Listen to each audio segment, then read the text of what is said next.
Programme के सिलसिले को आगे बढ़ाएंगे और बात करेंगे मुल्क की सियासत की। तो खैबर पख्तूनख्वा में बड़ी तब्दीली देखने में आ रही है। बानी पीटीआई ने खैबर पख्तूनख्वा के वज़ीर आला अली अमीन गंडापुर को ओहदे से हटाने का ऐलान कर दिया।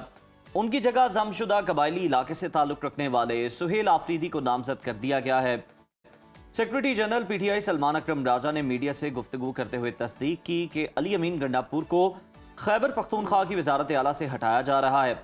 उनका कहना था कि खैबर पख्तूनख्वा में दहशतगर्दी की बदतरीन सूरत हाल है। आज औरकज़ई में हमारे जवान और अफसर शहीद हुए। जिस तरह अफगान शहरियों को बेदखल किया गया उसकी ज़रूरत नहीं थी। बिलावल भुट्टो 1.25 साल वज़ीर ख़ारजा रहे, एक बार भी वो अफगानिस्तान नहीं गए। जी बिल्कुल। और इसके साथ साथ सलमान अकरम राजा का मजीद कहना था कि खैबर पख्तूनख्वा हुकूमत को हिदायत की गई थी कि वफाक की गलत पॉलिसी से खुद को दूर रखें, मगर हुकूमत ऐसा करने में नाकाम रही है। इसी वजह से बानी पीटीआई ने अली अमीन गंडापुर को इस्तीफ़ा देने का हुक्म दिया। उन्होंने कहा कि समझते हैं अली अमीन के लिए भी बेहतर यही है और वो ये ओहदा छोड़ दें।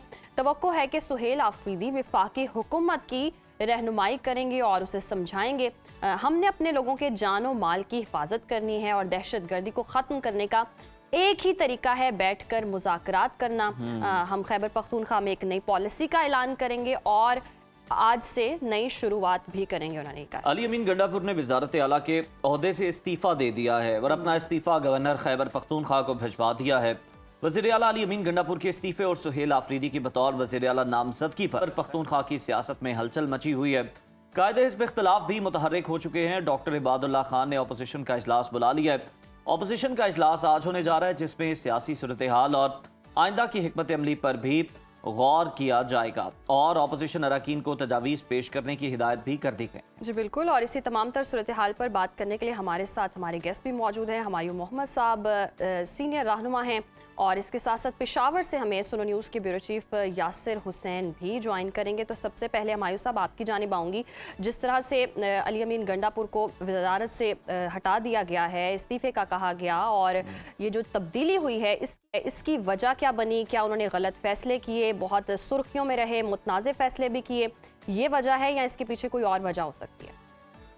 बिस्मिल्लाहिर्रहमानिर्रहीम। इय्याका नअबुदु व इय्याका नस्तईन। एक चीज आप याद रखें, दुनिया में कोई शख्स ऐसा नहीं है जिसने ऐसे फैसले किए हो कि वो मुतनाज़िम ना हुआ हो। कोई भी हो जाता है, हमेशा कोई ना कोई फैसला जो होता है मुतनाज़िम हो सकता है, उससे आप और मैं डिसएग्री कर सकते हैं, उसका outcome at the end of the day होता है। देखिए, जो भी ओहदा जब आपको गवर्नमेंट का कोई भी ओहदा दिया जाता है, खासतौर पे जो लीडिंग ओहदा होता है, जैसे प्राइम मिनिस्टर हो गया, जैसे चीफ मिनिस्टर्स हो गए, ठीक है, इनका एक मकसद होता है। मकसद ये होता है कि दे आर रिस्पॉन्सिबल। कुल्लुकुम राइन व कुल्लुकुम मसूलन अन रइयती है, तुम में से हर एक निगहबान है और उससे उसकी रियाया के बारे में सवाल होगा। तो इनकी जो मेन इनका काम था वो ये था कि ये गवर्नेंस को और जो लोगों की जानो माल के उस लिहाज से करे। अब उसमें मेरी नजर में उसमें सूबा जो है खुद मुख्तार है, अपने फैसले खुद करता है। हाँ, उसमें बात चीजों में उसको फेडरल के साथ कोऑर्डिनेट करना पड़ता है और बहुत जरूरी है कि कोऑर्डिनेशन हो। लेकिन अगर फर्ज करें फेडरल की जो पॉलिसी है, मेरी नजर में एज अ सूबा, मेरी नजर में वो पॉलिसी गलत है और उसकी वजह ये है कि हिस्ट्री बताती है कि हमने जब भी हमने बड़े ऑपरेशंस किए, हमें उसका 1-2 महीने के लिए तो नताज मिले, लेकिन लॉन्ग टर्म में हमने हमेशा लूज किया है। तो based on that based on दुनिया जो कहती है कि देखिए, जैसे IRA है, जैसे मनीला में है, जैसे श्रीलंका में है, आप लोगों ने और जैसे अमेरिका ने तालिबान के साथ हर एक ने टेबल में बैठ के निगोशिएट करके उसको पीस के अंदर कन्वर्ट किया है। इसी तरीके से जब टेररिज्म होता है ये मल्टी फेसेट होता है, इसको डिफरेंट तरीके से इसमें आपने नैरेटिव को भी तोड़ना है, इसमें उनकी जो हार्वेस्टिंग ग्राउंड है उसको भी तोड़ना है। और हार्वेस्टिंग ग्राउंड की बहुत बड़ी वजह पॉवर्टी होती है, बहुत बड़ी वजह परसिक्यूशन होती है, बहुत बड़ी वजह नाइंसाफी होती है। इन चीजों को आपने बेसिक चीजों को एड्रेस करना है ताकि वो हार्वेस्ट ना कर सके टेररिस्ट, ठीक है, इन सब चीजों को। और उसके बाद जो हार्डकोर टेररिस्ट है जो सेंटर में रह जाते हैं, बिल्कुल हार्डकोर हो जाते हैं, उनको आप जरूर ऑपरेशन के लिहाज से करें, but you do not start with the operation. खासतौर पे जब आप ड्रोन अटैक्स करते हैं, जब आप ऊपर से गोलाबारी करते हैं, वो फायरिंग आप अच्छी नीयत से कर रहे हैं, लेकिन उसके जो फॉल आउट होता है, उसके जो आप ये कोलैटरल डैमेज होता है, वो बाज़ दफा it is too much to bear by anyone. आपके और मेरे किसी वजह से कोई ड्रोन आता है और मेरे ऐसे लोग मारे जाते हैं बीच में कि जो इनोसेंट हैं, जो बच्चे हैं, जो सिविलियंस हैं, जो औरतें हैं, जो बूढ़े हैं। आप बताएं मेरे दिल में क्या गुजरेगी? मैं एक यंग बंदा हूं, मेरे माँ बाप की, मेरे बच्चों की, मेरी बीवी की किसी वजह से डेथ हो जाती है, what will go in my, I will go against the system. This is what happens. तो इन चीजों को एड्रेस करने के लिए बेस्ट तरीका ये था कि आप उस लीडरशिप को, जो कि मेरा एक वो है बैट्समैन है, वो अच्छा परफॉर्म कर रहा है, लेकिन उसको जो चाहिए वो उतना नहीं कर रहा, तो ये मेरा प्रोरोगेटिव है कि मैं उसको एक और बैट्समैन के बाद उसको जरा चेंज कर दूं। हो सकता है दोनों अच्छे बॉलर है, दोनों अच्छे बैट्समैन है, लेकिन वो उस सिचुएशन के लिहाज से वो परफॉर्म कर ले। अब आप बात आ जाती है सुहेल अफरीदी। बिल्कुल ठीक है जी। वाले से मजीद यासिर आपसे जानेंगे। हमायूं साहब, आपकी जानिब आऊंगी। जिस तरह से कहा जा रहा है उनकी कारकर्दगी पर बड़े तहफ़्फ़ुज़ात बताए जा रहे थे, और आपने भी कहा कि बैट्समैन वो बेशक अच्छे हैं और समटाइम्स ये होता है कि वो उस काम के लिए बेहतर नहीं होते। तो आपको लगता है कि वो बतौर वज़ीर आला उस तरह से खैबर पख्तूनख्वा के लिए बेहतर नहीं थे, या आवाम के लिए अच्छा काम नहीं कर पाए, या उस तरह से परफॉर्म नहीं कर पाए, और जो विफाक की गलत पॉलिसीज़ से दूर क्यों उनको रखा गया है, कि कहा गया है कि ये दूरी इख्तियार करें, ये क्या वजह बनी? देखिए, मैं यासिर साहब से एक्चुअली अनफॉर्चुनेटली इसलिए एग्री नहीं करता कि वो कहते हैं कि जो सुहेल अफरीदी साहब है वो कारकुन से आए हैं। उनको शायद नहीं पता अली अमीन भी कारकुन थे। मैं अली अमीन को उस वक्त से जानता हूं जब ये बहुत यंग थे। मैं 2007-8 की बात कर रहा हूं, बहुत यंग थे। और उस वक्त ये जब हम लोग स्टेज बना रहे होते थे, ये नीचे खड़े होते थे कि डॉक्टर साहब प्लीज ऊपर आने दे, ये करने दे, और इन लोगों को हम ऊपर आने देते थे। तो ये वो लोग हैं जो शुरू से ऊपर आते थे। अब रही बात ये कि देखिए, बात ये हो जाती है, बात अच्छी बुरी की नहीं होती, बात नीयत की नहीं होती। जब आप गवर्नेंस कर रहे होते हैं, जब आप डिसीजंस ले रहे होते हैं, आप आउटकम के बेसिस पे कहते हैं मैं बहुत अच्छा बैट्समैन हूँ and I can be going through a bad patch. ठीक है, उस बैड पैच में बात दफा आपको आपकी पोजीशन चेंज कर देते हैं, या आपको जरा वेट करा लेते हैं, या कोई कर लेते हैं, इसमें कोई बुराई नहीं है। और ये मैं समझता हूँ दीज आर इम्पोर्टेंट थिंग। पर निस्बत इसके, और उसकी वजह ये है कि हमारे अंदर डेमोक्रेसी एज अपोज टू जो फैमिली डायनेस्टीज है, उसमें कोई डेमोक्रेसी नहीं है। वो तबाह कर रहे हो मुल्क को, लेकिन बनना उसी नहीं है। क्यों? उसके अंदर वो खून है जो किसी और के अंदर नहीं है। तो उस बेसिस पे हमारे यहाँ पे वर्कर्स चीफ मिनिस्टर भी बन जाते हैं, हमारे यहाँ पे वर्कर्स हर लेवल पे जा सकते हैं। तो दैट्स टोटली डिफरेंट। अब इसको ये लोग हजम नहीं कर सकते। अब बात आ जाती है, देखिए ये बातें बहुत अरसे से हो रही थी कि उसमें सिर्फ टाइमिंग की बात थी कि हम कब कर ले। एक बंदा जाता है कि जी आप मुझे ये इतना टाइम दे दे, मैं इसको एड्रेस कर लूंगा, आप उसको उतना टाइम दे देते हैं। अब बहुत सारी चीजें बात नहीं आती बाहर, बहुत सारी चीजें बाहर आ जाती है, लेकिन ओवरऑल जी ये है, Ali Amin is a wonderful worker. Ali Amin के अपने बहुत बड़े प्लस पॉइंट्स हैं, लेकिन इस जगह पे due to circumstances, due to everything, he tried his best, लेकिन उसका आउटकम उस लिहाज से नहीं आया जो इमरान खान चाहते थे, कि जिसमें पीस प्रिवेल करे इन केपी। अच्छा, अब बहुत बड़ा डिसीजन है। डिसीजन क्या है? सुन ले मेरी। डिसीजन ये है कि सबसे ज्यादा प्रॉब्लम है वो पाकिस्तान के जो मर्ज डिस्ट्रिक्ट है उसमें। आप पहली बार पाकिस्तान में एक यंग पढ़े लिखे वर्कर को जो कि मर्ज डिस्ट्रिक्ट से आता हो, उसको आप चीफ मिनिस्टर बना दे, ये पाकिस्तान में पहले नहीं हुआ, केपी की हिस्ट्री में नहीं हुआ। This is a very plus point. ठीक है, हमेशा सेटल्ड एरिया से होता है। अभी इससे क्या होगा, जो नॉर्मली हम जो मर्ज डिस्ट्रिक्ट से होते, हम इसको बहुत अपने लिए फख्र की बात करते हैं कि हमारे इलाके से बंदा आ गया।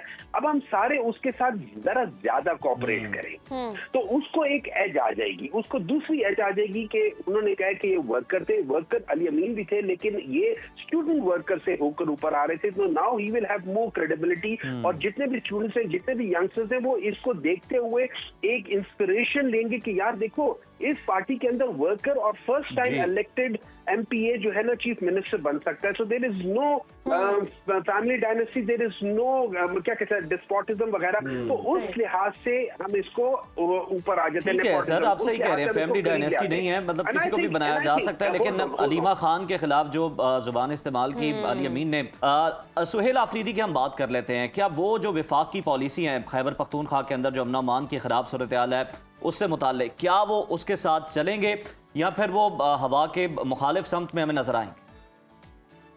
देखिए, मुझे नहीं पता कि आप हवा किस चीज को कहते हैं कि हवा क्या। अगर आप हवा कहते हैं फेडरल के उसमें, देखिए मैं रहता हूँ, अब सुन लेना, ठीक है ना। अब मैं ये समझता हूँ, मैं KP का रहने वाला हूँ, मैं ये समझता हूँ हमारे एक डिफरेंट ट्रेडिशंस होती हैं।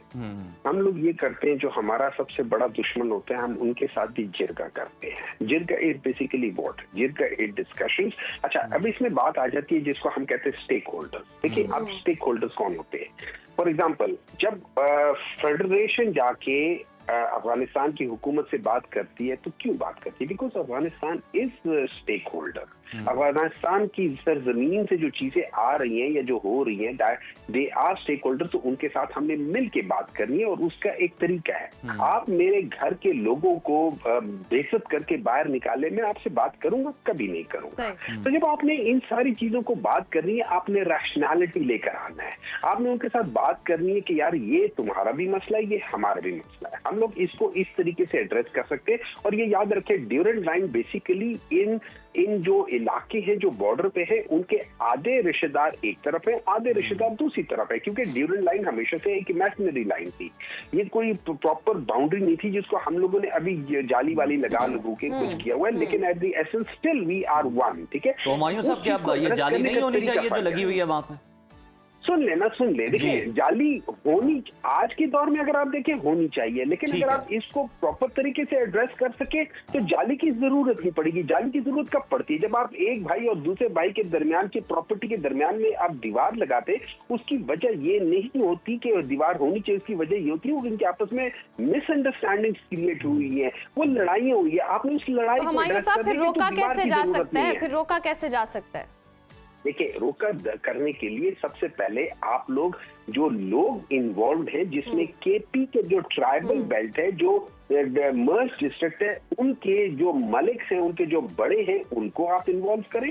उसके बाद आप जो अफगानिस्तान की जो हुकूमत है, जो बड़े हैं, उनको इन्वॉल्व करें और उसके साथ आप बैठ के ये बातें करें कि यार ये मसले हैं। ठीक है, आप पाकिस्तान के नुमाइंदे बन के देखिए, जो KP की जो क़ियादत है, वो भी पाकिस्तान की, वो भी वफाक की, वो भी स्टेट के रिप्रेजेंटेटिव हैं। जरूरी नहीं है कि जो KP वाले हैं। हुमायूं साहब, ये सारे मामला आपने रख दिया, आपने हल भी बता दिया, लेकिन फवाद चौधरी तो कह रहे हैं कि जो KPK की वजारत आला है, ये पुलिस रात की तरह है और एक ना तजर्बाकार और नौजवान नए बंदे को इस तरह लगा देना, उनके लिए कितने चैलेंजेस होंगे?